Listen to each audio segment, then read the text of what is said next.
मैं लेबरी कर लूंगी, दूसरे के घरों में बर्तन धो लूंगी, मैं प्राइवेट में काम कर लूंगी, मैं बीमार रह लूंगी, लेकिन बच्ची को स्कूल भेजना है, उसको ट्यूशन भेजना है। पिता घर आके अगर ड्रग्स भी लेते हैं, नशा भी करते हैं, माँ को मारते भी हैं, लेकिन वो बेचारी फिर एक ऊर्जा के साथ आपके लिए खड़ी होती है। आपने देखा होगा हमारे घरों के परिवेश में कई बार जब घर में मेहमान आते हैं, आप लोग भोजन करके सो जाते हो, माँ पूरा दिन भर का काम कर रही है, बाहर का काम भी कर रही है, कभी पेट भर खाना मिलता है और कभी वो भूखे सो जाती है, लेकिन कभी भी अपने बच्चों को एहसास नहीं होने देती कि वो माँ भूखी है। तो दुनिया में अगर भगवान का कोई रूप है, ईश्वर ने अगर किसी को भगवान का प्रतिनिधि भेजा है, तो वो सबसे बड़ी ताकत होती है माँ की। और जो माँ के करुणा को, माँ की ममता को, माँ की भावनाओं का सम्मान कर लेता है, उसको राष्ट्र के निर्माण करने से कोई रोक नहीं सकता है। बेटा, केवल अपने माता पिता के बारे में सोचिए, केवल अपनी माँ के बारे में सोचिए कि मुझे अपनी माँ के लिए कुछ करना है, मुझे अपने पैरों में खड़े होते हुए अपने माँ के, पिता के रहते रहते। देखिए, जीवन में अगर माँ बाप हैं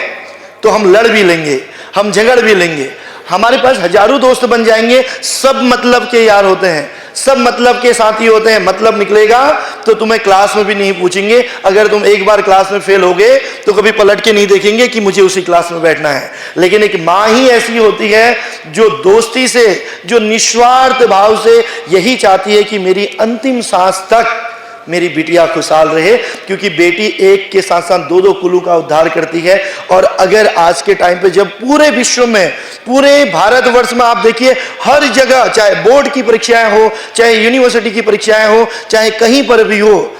अंतर्राष्ट्रीय लेवल से लेकर राष्ट्रीय लेवल से लेकर राज्य लेवल तक हमारी बहनें, हमारी बेटियां सबसे आगे बढ़ रही हैं। तो आप वो धरा की ताकत हैं जो इतिहास बदल सकते हैं, जो अपने माँ बाप के सपनों को पूरा करने के साथ साथ उनकी आयु को दीर्घायु में परिवर्तित कर सकते हैं। और माँ बाप के जीते जी बेटा अगर कुछ कर सको ना,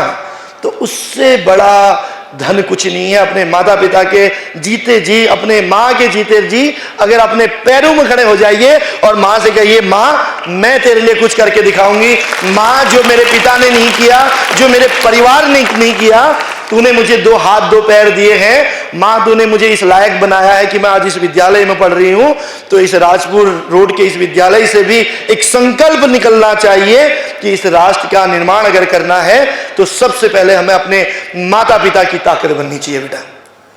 हम लोग कई बार विचलित हो जाते हैं बेटा, कई बार घर में टेंशन होती है तो हमें लगता है हमारा जीवन खत्म हो गया, या कई बार हमारे साथ कोई छोटी सी मिस हैपनिंग हो जाती है, हमें लगता है पूरा संसार खत्म हो गया। कई बच्चों के पास घोड़ा गाड़ी मकान नहीं है, कई बच्चों के पास अपना रहने का बहुत अच्छा नहीं है, तो वो अच्छे घरों के बच्चों को देख के उन्हें लगता है कि यार हमारी दुनिया तो बेकार है। हमें लगता है कि नहीं यार, मैं काश किसी और घर में पैदा होती, ऐसी भावनाएं आती है। नहीं बेटा,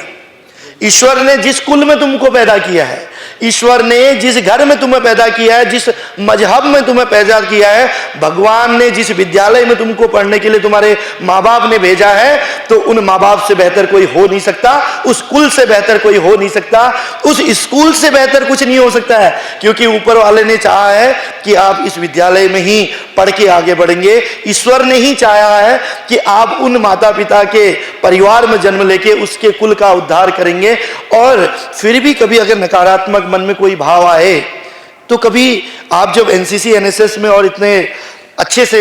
एक्टिविटी में पार्टिसिपेट करते हैं, तो आप देखना बच्चों, ये हम घंटा घर के पास ही जाकर आप देखिएगा, जब आप जाते हैं तो तुमने गौर किया है कभी कभी, कई बच्चे ऐसे हैं जो सड़कों में पड़े रहते हैं, कई बच्चे ऐसे हैं जो अनाथालयों में रहते हैं, कई बच्चे ऐसे हैं जो उठना तो चाहते हैं, आप तो एनसीसी एनएसएस में बहुत अच्छे से रहते हैं, कोई बच्चा जमीन में ऐसे करके बैठे रहता है, ऐसे, वो उठना तो चाहता है लेकिन उठ नहीं पाता है। जानते हो क्यों? क्योंकि उसके दो घुटने तो होते हैं लेकिन दो पैर नहीं, और दो बाजुएं तो होती है लेकिन दो हाथ नहीं। तो बिना बाजू का, बिना पैरों का वो बच्चा जब रोड पार करता है ना, तो हमारे जैसे लोग जिनके पास दो पैसे क्या हो जाए, जिनको माँ बाप स्कूटी गाड़ी क्या दे जाए, जो अपने आप को लगता है उनको कि हमसे बड़ा विश्व में कोई है नहीं, जो नदी नक्शे के आगोश में फंसकर गाड़ियाँ चलाते हैं हाई स्पीड से, ये भी नहीं देखते हैं कि कोई बुजुर्ग जा रहा है, ये भी नहीं देखते हैं कि कोई बच्चा जिसके पास हाथ पैर नहीं वो रोड पार कर रहा है, तो वो उसके ऊपर गाड़ी चला देते हैं। और कई नन्ही नन्ही जाने बेटा इस दुनिया को छोड़ के चली जाती है। लेकिन खुशी हो या गम, दुनिया छोड़े या जन्म, तो बच्चे के मुंह से एक शब्द निकलता है, वो होता है माँ। और वो अपनी माँ को याद करते हुए कहता है कि माँ, मुझे कष्ट इस बात का नहीं है कि मैं दुनिया छोड़ के जा रहा हूं, मुझे दुख इस बात का नहीं कि मैं दुनिया छोड़ के जा रहा हूं, माँ मुझे कष्ट इस बात का है कि अगले बार जब मेरा जन्म हो तो मैं तेरे ही घर में पैदा हूं। बस माँ मुझे एक चीज का ताकत दे देना, मुझे एक धन दे देना, मुझे एक गरीबी से हटा देना, और वो गरीबी है हाथों की, वो गरीबी है पैरों की। माँ मुझे अगले बार मेरा जन्म हो तो मुझे 2 हाथ पैर दे देना, मैं इन बच्चों को बताऊंगा कि हाथों की ताकत क्या होती है, पैरों की अमीरी क्या होती है, हाथ पैर किसे कहते हैं। अरे तुम तो मिट्टी कंकड़ पत्थर में बैठ के भी आसमान में उड़ सकते हो, 10 मीटर नहीं 7 समंदर पार जा सकते हो। कभी जाके देखना उन बच्चों की आंखों में जो अपनी जगह से उठ नहीं सकते।